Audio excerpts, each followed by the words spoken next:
Welcome back, everybody. This is the Tampa Bay Buccaneers Madden 20 Franchise Rebuild Series, Episode 50. And we are entering yet another offseason today, one that could bring a lot of change to our team after our Super Bowl loss last episode. We could not get it done against the LA Chargers. It was a really good game, but one that proved to be too difficult for our team that is still a growing one after I kind of initiated a bit of a rebuild last season. I guess you can't call it a full-on rebuild, but we did replace a lot of players and are counting on a lot of young players now to get better. There are a lot of players in like their first couple of years on this team. We had 2 second-year tackles, we had very young running backs, and then you consider all the change on defense with the D-line and the rookies, Kyle Caver getting to play, along with Hudson Lumen at safety and Kevon DeVoe, who could not play in the Super Bowl. And I wonder if DeVoe would have been a difference maker in that game.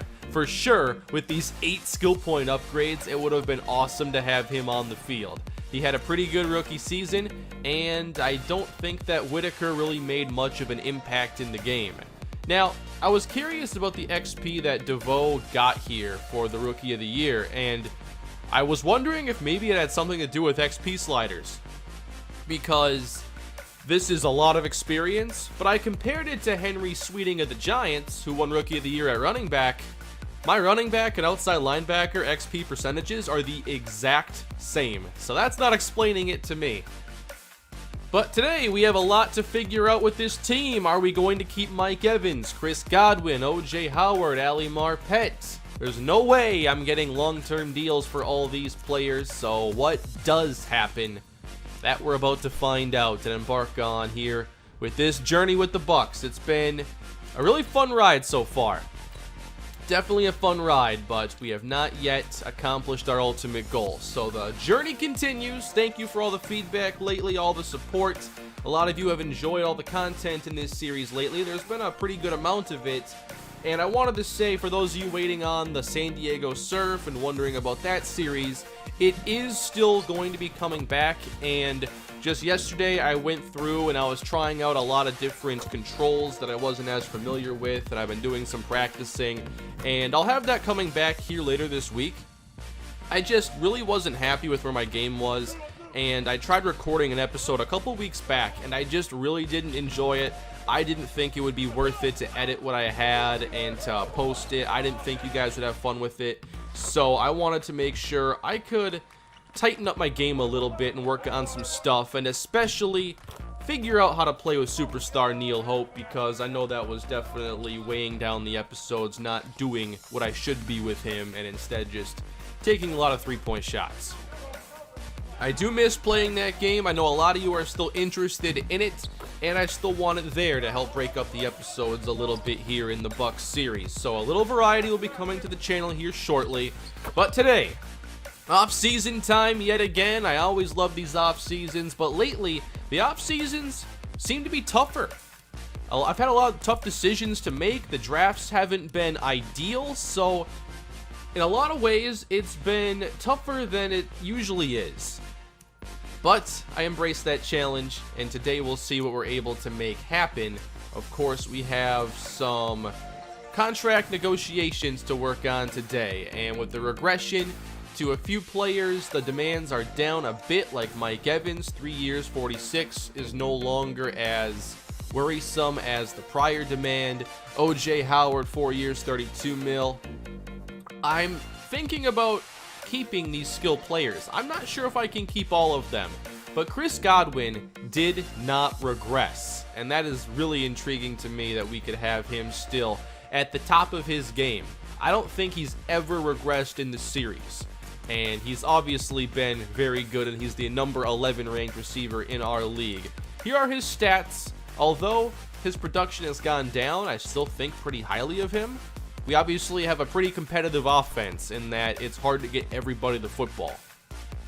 Ultimately, I want to sign Chris Godwin. He is the most versatile receiver on our roster. If I wanted him to play slot, he could do that.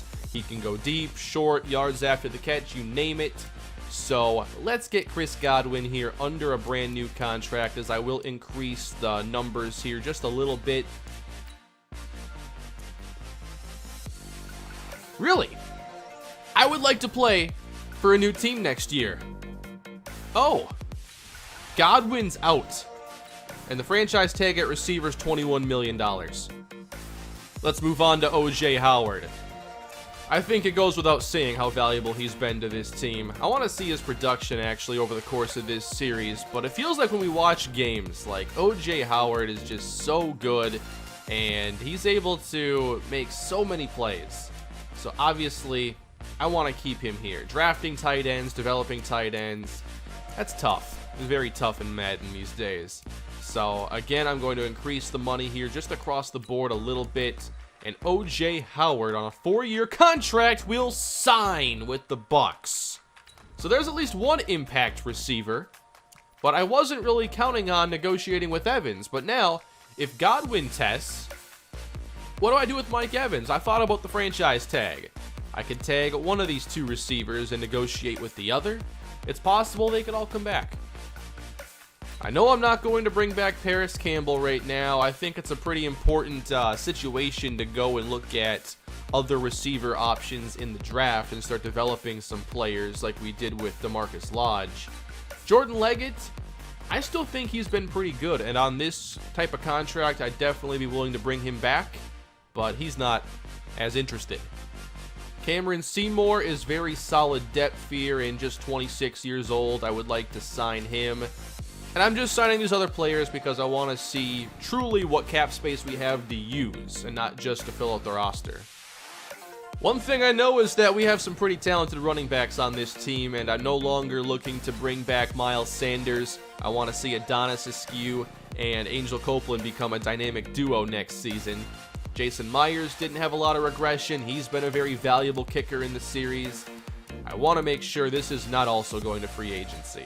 So is this enough, Myers? It is. Dawson Knox, I think that's a good demand. I mean, he's been a solid player. I did not get Leggett to re-sign, so if I can get Knox to re-sign instead, I'd be happy with that.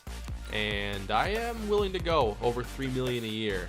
And he also is testing. This is tough. We let Ronald Jones and Lance Malone go. Also going to let Rashawn Anthony go. And then Justin Beatles. I don't think he's going to sign, like, whatever contract I would want to offer right now. So, with that being said, we're probably just going to not negotiate and maybe bring him back later on. But he's not really developing that much, so I probably won't. And then for Justin Ambrose and Jawan Hopkins, Ambrose made a couple plays in the postseason, and he would be good depth. Hudson Lumen is not a high overall player to begin with. Man, I just don't know if I want to do 4. That brings us then to Mike Evans, and for 3 years, the regression is beginning to hit. There it is from this season. Not too serious. Still a 90 overall. I mean, let's be serious here. He's the number 12 receiver. So, we have the space. I think the offer has actually gotten really reasonable here for Mike Evans, so we are going to make an offer to him, and he will test free agency. So now decision time. Do either of these receivers get the tag? 22.3. Did that go up? 21.7. That's not how the tag works, though. I don't think anyway. Isn't it the average of the top 5 at that position on a per year basis? Something of that nature? This is where it gets difficult because what I could try to do is tag Evans, re-sign Godwin, but there's going to be competition and a lot of it, and that 61.8 could go up even higher. He's already at regression, even though it hasn't hit yet. He's in the regression zone. So tagging Godwin kind of makes more sense, although I wouldn't get the multi-year deal. I could negotiate for a new contract with him next year. All right, if I had to pick between the two to have on the team right now, if I only could pick one, I'm taking Chris Godwin, franchise tagging him. I'll negotiate during the season for another deal. Evans has began to regress, and I still think Godwin, with a lot of ratings being better than Evans, I feel he's going to offer us a bit more value right now. That was tough. So let's go to the offseason now, and we'll see if we can make any moves. And it's not just like keeping these receivers and then, not making any other moves. I want to know what else we can do. $44 million in cap space. Offensive line, don't have to worry about it. Running back, don't have to worry about it. Receiver, could use one, although I like our depth. Defensively, we've taken care of corner. I do like our safeties. I just don't know if I should prioritize that at all. Still want to see Caver grow into being a full-time starter and get a lot of reps. And then I have the D lineman here. We could use a defensive tackle for sure. Let's get this going then. Who's available on the open market? Mike Evans, Melvin Gordon, Fletcher Cox, Chris Jones. We have some options out here and some very good players. Wow. First thing I want to do here is give a contract offer to Dawson Knox. I think that second tight end has shown time and time again in this series that they're going to make some pretty key plays. Knox, Leggett, they've both been very good. Looks like a pretty good safety class here as well, so it's something I could consider, but I do really like Hudson Lumen. Just for fun here, if I made this offer to Mike Evans, we would be left with $28 million in cap space, which is enough to go and maybe sign a defensive tackle and to fill out some depth on the roster, but it would start making things a lot tougher, for sure. I'm glad that I initiated this, reshuffling of the defense, because it's helping save a lot of money to make stuff like this even an option. Given what we saw in the Super Bowl against the Chargers, what we saw against the Cowboys and the Rams, it would be very irresponsible to not go get a defensive tackle that can help the run defense out. I can't just have 5 players in the front 7 who are all on their rookie contracts and aren't great run defenders. I've got to get a veteran again.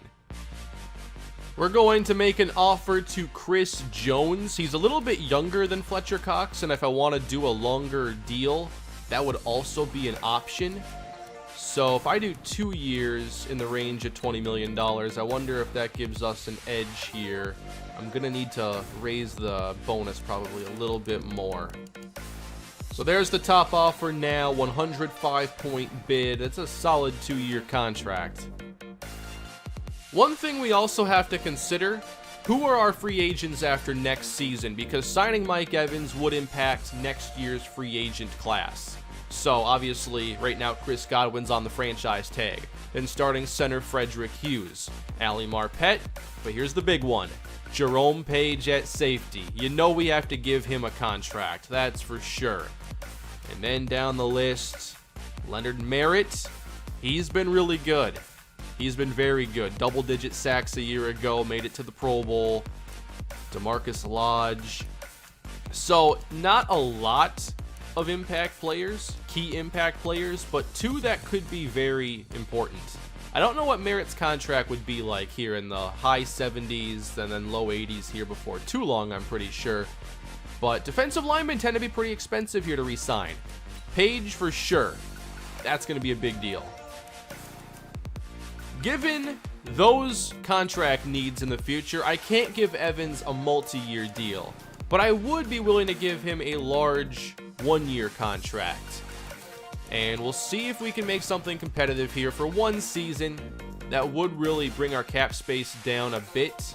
I think, though, if I needed to, I can make some space, and that should give us enough to do what we have to do for the rest of the offseason. So that's 75 points, though. I'm just converting a lot of the salary into signing bonus instead, and that seems to be helping this out a little bit. So, what about a big 1-year deal? That might be enough to get Mike Evans here for another season.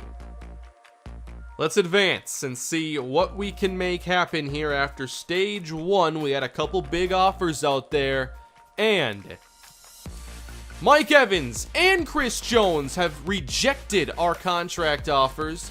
Dawson Knox has accepted. I thought we had Chris Jones there. We gave a 105-point bid, but that's been free agency for me this year. I just haven't been very lucky with it. I also wasn't willing for a long-term deal with Evans, and he ends up getting 3 years from the Texans. So Mike Evans officially gone. Fletcher Cox goes to the Vikings. Chris Jones to the Chargers. I had a 105. They were able to one-up me with a 107. It's weird how they do like those bids in the background and you don't really see it happen, but you know, that's the way it goes. I don't want it to be super easy to get every player you want. I don't mind that it's kind of the way it is. And now the market for Allen has gotten stronger. A 1-year deal for him would certainly be in the cards. And now we're with a lot of cap space. Hopefully, even Eddie Goldman's gone. All the other, like, 80-plus defensive tackles are gone. So we just missed there badly. And I might as well stay with who we have now. I even gave Chris Jones a 2-year offer. It was like a $20 million deal, too. Come on, man. Eddie Goldman. Man. So it doesn't appear we're going to be filling any needs in free agency in that case. Still feel we have a pretty good team, but I was hoping we could go get another defensive tackle. Might be something to address in the draft, we'll see. Javonte Melvin. We could also try developing him further, although how far is he going to go this season? Melvin played 397 snaps last year. He didn't play a lot of pass rush downs, so those are basically all, you know, base defense plays. And despite all those snaps, 10 tackles. Like a tackle every 40 plays. Not very good. Certainly doesn't come anywhere close to his production in the previous year, which was why I traded for him. That was like double the snaps, but certainly we had a small fraction of the production there. We have to talk about wide receiver now, and I think we can go forward with our group plus a rookie.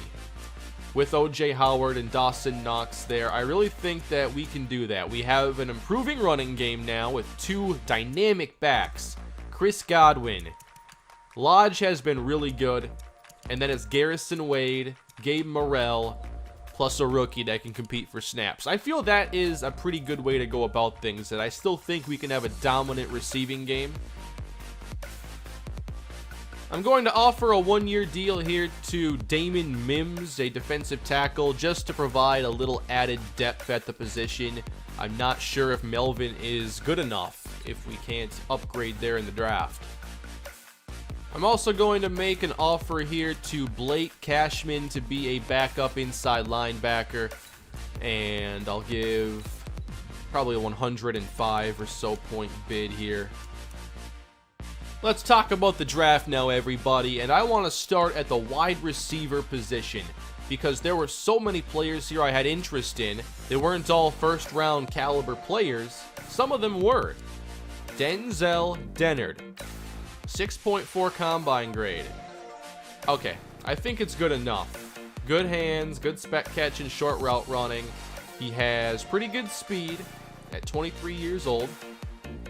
I'm not sure if he'll be my top receiver target, though. He is like the most talented on day 1, but we'll see if he ends up being our top target after we go through everybody else. I don't think he's topping Garrison Miller, who is an early round 1 prospect. He's a deep threat who ran a 4.52, so I'm expecting like 88, 89 speed, which is pretty good. Not as dominant, but he'll get the job done, especially with how good of a route runner he is. Here's Matt Marshall, who ran a 4.58, didn't have a great 3-cone or 20-yard shuttle. He does have some skills that I like, but I can't see him being a target now. I think a lot of these players just ended up having disappointing combines. Darion McCoo, 6'6", decent 40, but the other skills for the combine weren't that great. I'll probably take him off the board now. Tyson Bray, 4.51, still pretty good, I think, with this top 3. A lot of these players just ended up not having great combines, and there isn't a lot of speed in this draft class. There are still a lot of things I like about these receivers, but There's only like one slam dunk receiver here. That's Garrison Miller. Even his speed was a little bit lower than you'd like to see. Denzel Dennard. I mean, I think he's better than a lot of these other receivers. He actually has some agility. He has pretty good speed in hands. So I think what it comes down to is these two are the best options. I have to remember now we have no second round pick, but we have 3 3s and 3 4s.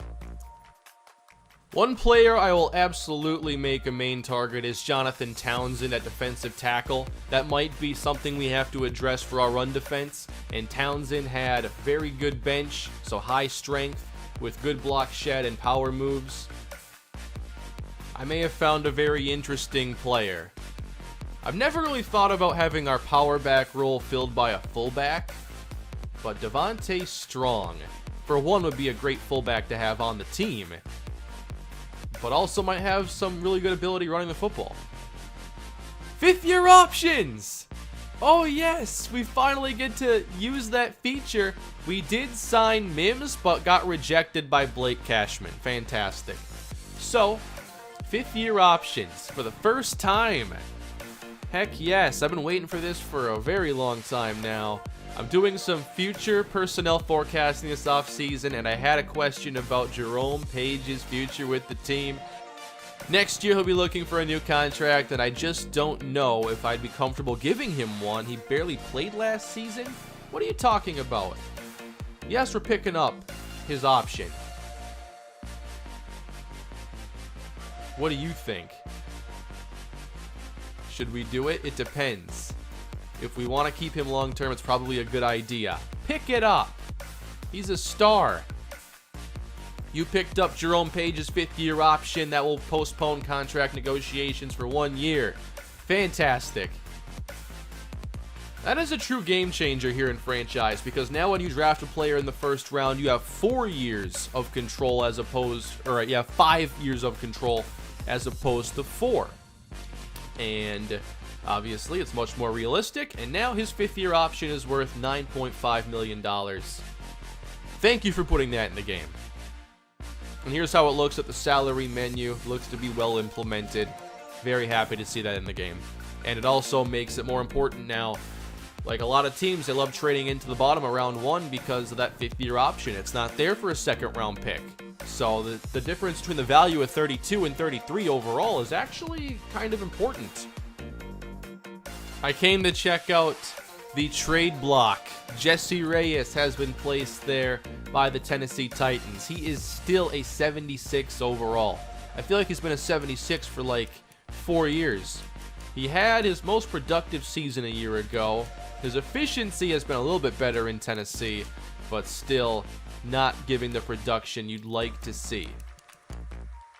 I do need to bring in some depth now. I want to sign guard Tommy Coe to just be a backup interior lineman. I think he has some solid ratings here.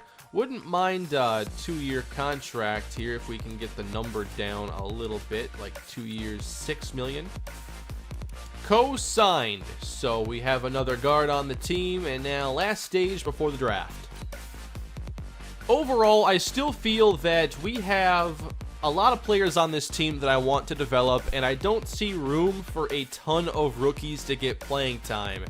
I am making this another offseason where, yes, I am very interested in trading up for an impact player. There are a few I really like. Garrison Miller here at the very top, though. He could very well go number 1 overall, and we're at number 31. I think the 2 positions I need to address in this draft are wide receiver and defensive line. I want to get a good run stopper on this team and a potential receiver of the future. Godwin's on the franchise tag. I'd like to get somebody who could compete for snaps on week 1. So, with that being said, we have a lot of picks that we can use to move up to try and figure this out. There are a lot of really good second-round defensive linemen and some really good linemen that are going to go pretty early as well. It's a strong D-line class, and receiver is fairly deep. It seems like this receiver class is just full of number 2 and number 3 receivers, which is maybe a good thing in some ways. It gives us a lot of choices, but there's only one that I really want to trade up aggressively for. There's also Denzel Dennard, who will probably go a little later, and I still think he's pretty good. I just don't know if his ceiling is as high. I'd have to say Rashawn Drake might be one of the top players on the draft board with his block shed and the A- pursuit and tackle. He also has very good strength, plus he has good athleticism at the same time. At just 21 years old, I'd love to develop a player like him. Another run stopper is Caleb House from Washington State. Even stronger, 39 bench reps. Also, pretty good athleticism here with the agility, plus block shed, tackle in the top 3 at just 21 years old. He might go higher, though, than Drake. What about Sylvester Seymour from USC? Also 21, even higher bench reps with the top speed? Are you kidding me? 41 reps at a 4.69 40. B+ tackle, B+ block shed. Wow. So all 3 of these players here, very good run defenders. They can't all go at the same time, so there's a chance that if one falls a little bit, we can make a move.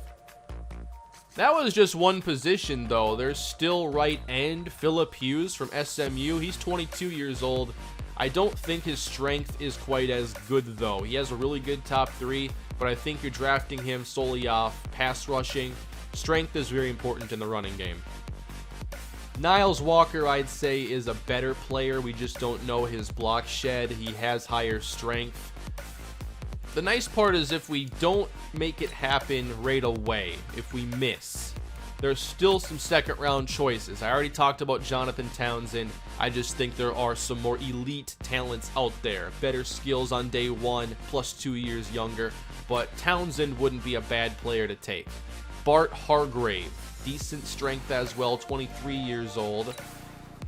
Here's how the available board looks. We like Caleb House for sure. Sylvester Seymour is solid. Rashawn Drake, all top 10 players. So if that's the route I want to go, gonna have to get aggressive and serious about moving up. Later on in the draft, it might not be a bad idea to take a mid-round center with Frederick Hughes' contract up, I think, after next season. There is a tight end target of mine in the 4th round, actually. Peter Cornick from Oklahoma State. Ran a pretty good 40 and has decent spec catch. I do like fullback Devontae Strong quite a bit. He'll probably be available very late in this draft. And if I want to get a safety to push Hudson Lumen, there are a couple options here as well. Matthew McFarland, Glen Straits, Angel Bravo later on, along with a couple options here at free safety. I also wanted to make sure I could find maybe a 7th round option who wouldn't be too bad to take. How about Jaron St Clair from LSU? It's time for the draft, everybody. Let's get this underway. We pick at 31st overall. And hopefully we can make something happen here. I have not had a signature class here in a while. Made some mistakes, had some poor classes that, didn't offer a lot of upside like last year. I just don't think there was a whole lot I could have done. This year, I think I can make something happen, but my window of opportunity is a slim one. We have a pretty young defensive line as is, but we could use somebody as a run stopper who has a very high ceiling. We haven't had that since Vita Vea in the beginning of the series. If I had to rank these linemen right now, I'd want Sylvester Seymour at the top of the list. He is the fastest and the strongest in this class. A very good run defender. Caleb House has better agility, and maybe that's more important. His bench reps are just a little bit lower, and I really like Seymour because of that strength advantage. Then Rashawn Drake, also very good, and his bench is just a little bit lower. Let's sim the first handful of picks here. The Raiders start out, and they take Warren Mays, defensive end from Oregon. And then Houston, Caleb House off the board. He was the top-ranked left end here.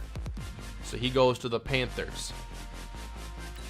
If we want to talk about trading up right now, what do we need to do to make this happen? I assume it's going to be a mix of future picks because all we have right now are 3s. It's just not close enough. I would absolutely be willing to give up next year's first round pick, but does that make enough of a difference? I'm afraid not. And if I throw together this 3-pick package, we're still not even halfway there for Houston. They go tackle Miles Bowman. Okay, he was really good. Now San Francisco. It got a little easier, but this is still a little high for us to be looking to trade. Garrison Miller off the board, the #1 wide receiver at 76 overall. We're close right now. I just don't know if we're close enough to make this happen. What happens here with this one? We still can't get there. Emmanuel Murray, pass rusher. Now New England. We're getting pretty close here, but we're not able to trade up to #6. Rashawn Drake is off the board, and he was my third option here. I preferred Seymour, the fastest and strongest player at this position. We are getting so close, but I'm worried about Seymour going off the board. What? This worked? Are you kidding me? This was a test to see if they had interest in Melvin. No way. We don't give up any picks. They took this. They swapped from 7 to 31 for Javonte Melvin. Wow. An offer you give to one team will be looked at differently than the same offer to a different team. So you gotta experiment a bit depending on the team that you're trading with. And wow, if you can address one of their needs, you can make something happen. And we have moved up. Somehow, I can't believe it. They should not have taken that trade. Sylvester Seymour. Early round 1 prospect. Welcome to Tampa Bay.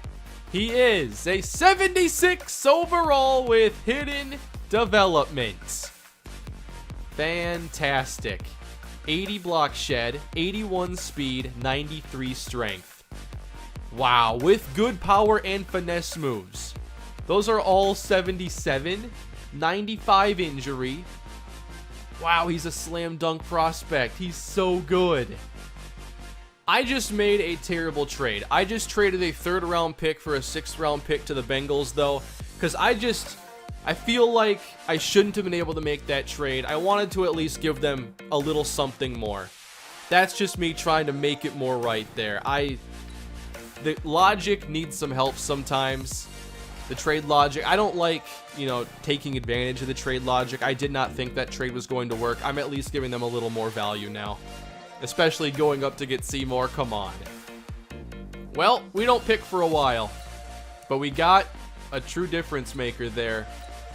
Sylvester Seymour, everybody. Very exciting. Hey, a 1st round quarterback going to the Lions. Greg Wilbur. Malik Wilkinson. I'm pretty sure Wilkinson had 1st round talent. 69 overall. And that's 1st round talent. This really is a weird class. Strong at the top for sure. There's some great elite talent. But there's a steep drop off. And it's very quick. So at this point, I am thinking about the wide receiver Dennard, but he is a 4th round prospect, if I recall correctly. And I'll have to probably think about making a trade potentially. But let's get out of the 1st round now. Jonathan Townsend is a 70. Solid player. I'd like to see John Townsend here from the Chiefs. So what do the Bengals do? They traded down. Their top need is quarterback, by the way. And they go pass rusher, Earl Cunningham. And then Tyson Bray, wide receiver to the Chargers. They did lose Keenan Allen in free agency, keep in mind.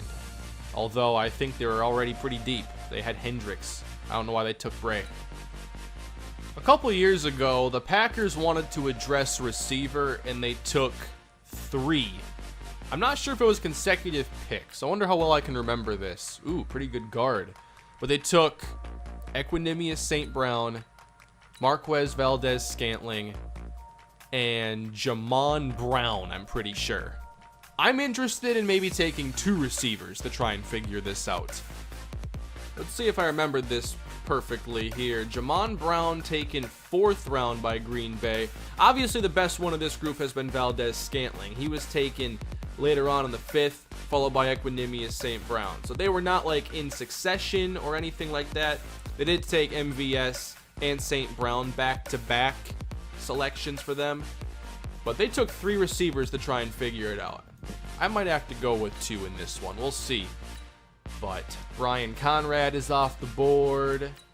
And we're already seeing a lot of players in the 60s. So not having a 2nd round pick here is hardly a negative right now.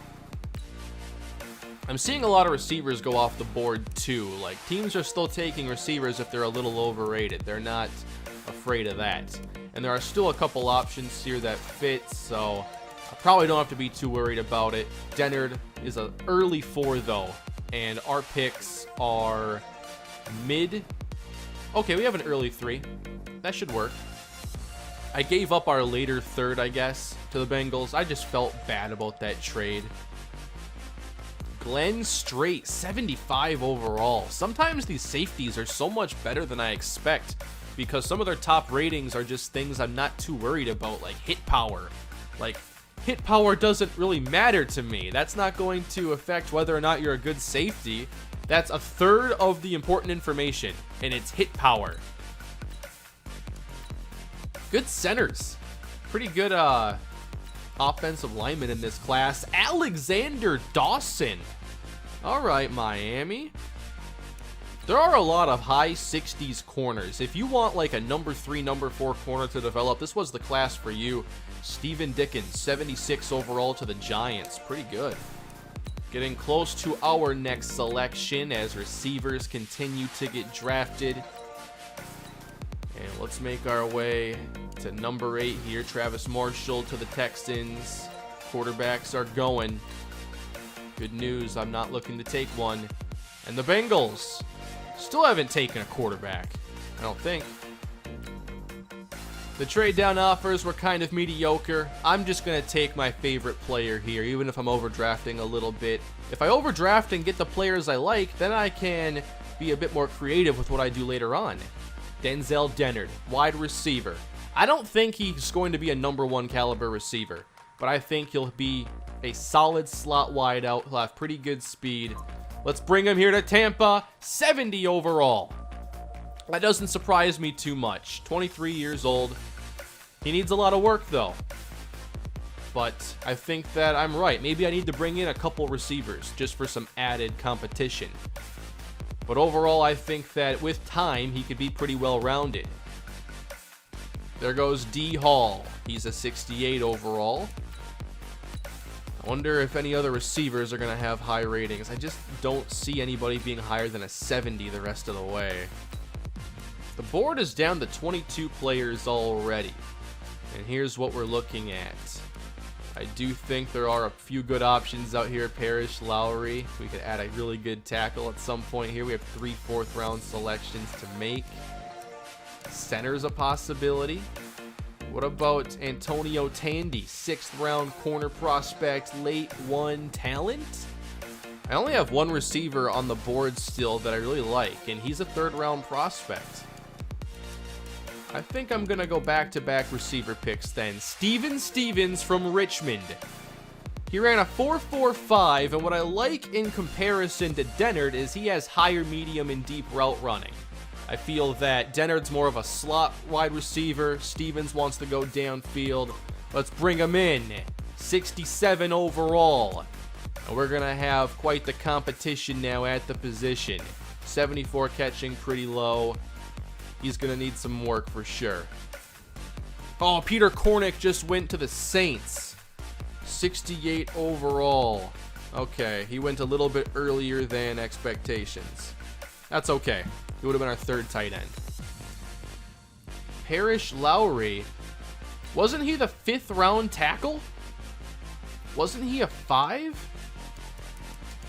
Ultimately, I want that to be how the draft works, where like great players aren't just like sitting there for 4 rounds. I want them to go earlier. there should be some players that are steals later on, but I don't think they should necessarily have the highest overall. They should maybe have a specific skill set that's really good, or a higher development. I feel that the balance of draft talent needs to be rethought in a way to say what those steals really should be.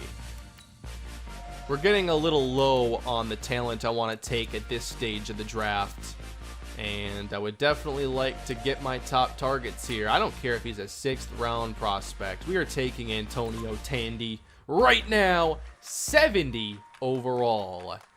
I like the sound of that. Tandy has very good speed, solid man coverage for a day 1 player, but certainly isn't well-rounded quite yet, but certainly has the upside. One thing I could have done, though, is a trade up for one of our 3rd round picks, probably. But I looked at defensive tackle and receiver. I figured out how to address those needs. I did. It's just I could have probably done a little extra beyond that. But at least I got done what I had to get done. I'm actually not getting offers here for like future 4s or anything. So it looks like I just got to make some picks now. If that's the case, then I'm just going to take my favorite players here. Jaron St Clair. Definitely going to take him earlier than projections, but it shouldn't be a bad value. 95 in true talent. St Clair is a 66 overall safety, and his cover skills need a lot of work, but he should be a really good special teams and run defender early on. I'm not sure if they updated the trade logic for this, but the trade downs normally give you options for future picks, and I'm not seeing them as often. I got one here, so we're taking Miami's next year's 4th. I'm also trading this pick for Philly's 4 next year. I'm not going to allow myself to trade for more than 2 future picks here late in the draft, so I'll spend the rest of my selections. I have a couple players in mind. I want to take Devontae Strong. I want to see what kind of a skill set he can bring to the fullback position. Maybe even be a power back for us. Who knows? He's our pick at 70 overall. The overall was going to be very high. But how about these ratings? 82 speed, 83 strength. The break tackle, though, is very low. The trucking is pretty good. So I don't know if he'll be a power running back for us necessarily, but not a bad fullback option. Lead blocks at 75. And now, I want to take a punter. Christian Warren has A- kick accuracy, A power. Welcome to Tampa, Christian Warren. 73 overall right off the bat. 72 speed too, not bad. Second to last pick of the draft. I'm going to take Jermichael Richardson, the running back from Oklahoma State.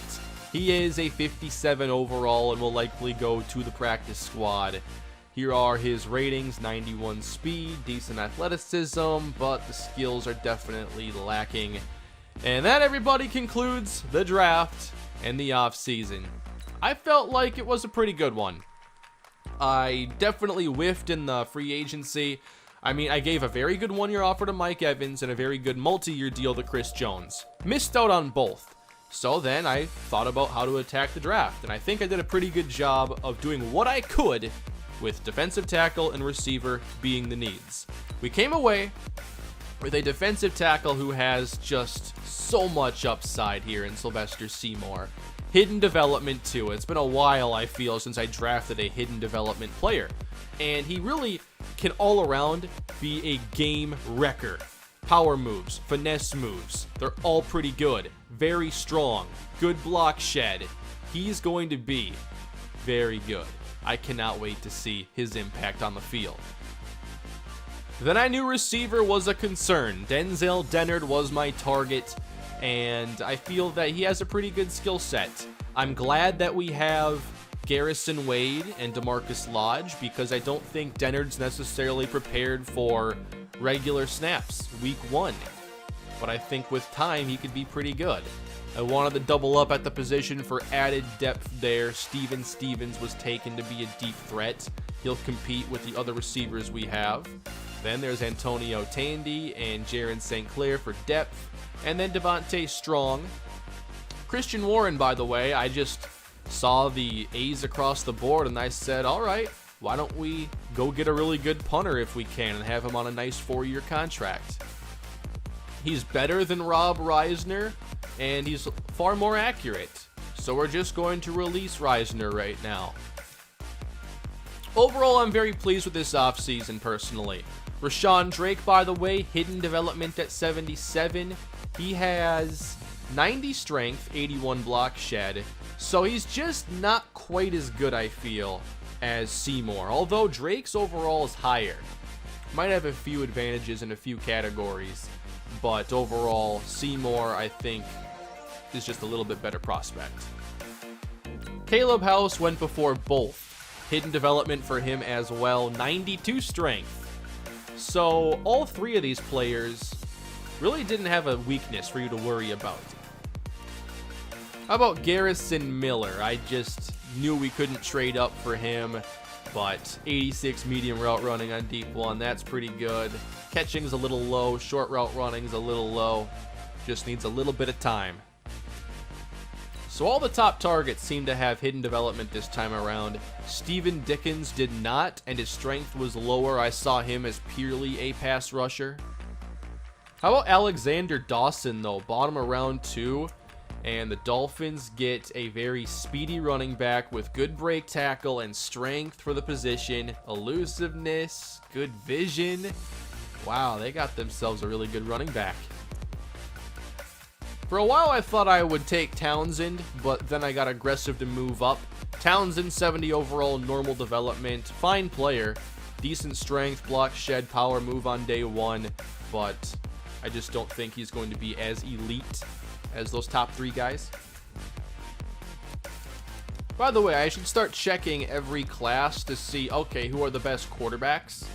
And if I sort by short accuracy, I should have a good indication.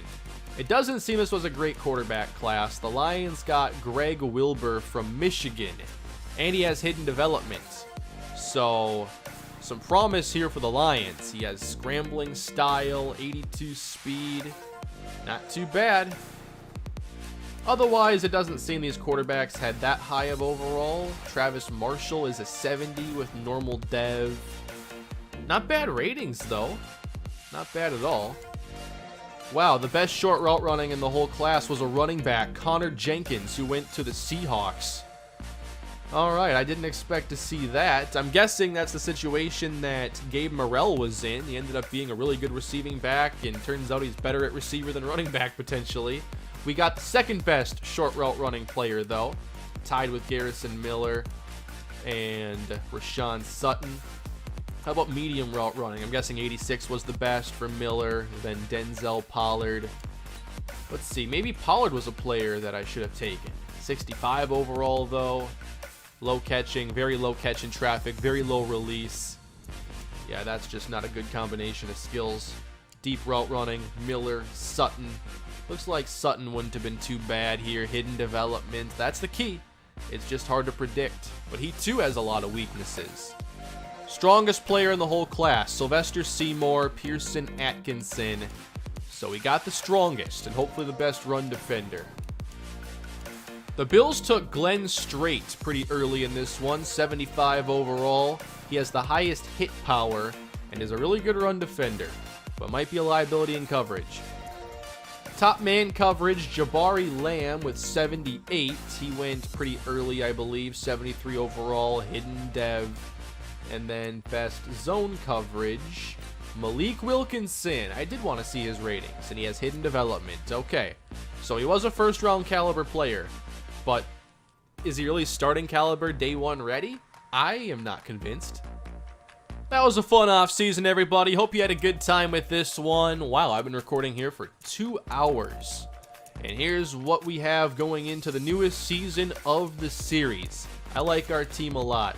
I just wonder how we're going to handle moving on from Mike Evans and if someone's going to emerge in a big way. I trust DeMarcus Lodge, but now he's going to get even tougher matchups. He's going to get now the number 2 corners or the number 1 corners on each team. He's not going to be playing in the slot, although he actually still might a little bit. But it could be a big opportunity for Garrison Wade. I traded for him last year. Wasn't very popular, but I said that if we needed somebody to play, I don't care about his development, I think he's ready to step on the field. And we'll find out this season. The preseason in week 1 is coming your way next time, and we'll see if this team can continue heading in the right direction. We don't have that Super Bowl yet. Hopefully this gets us a step closer to accomplishing that goal. Thanks for watching, everybody. Hope you had a great time with this episode. I know I did. Please smash that like button. Don't forget to subscribe to the channel. Have a great Thanksgiving, everybody, and I'll see you all shortly.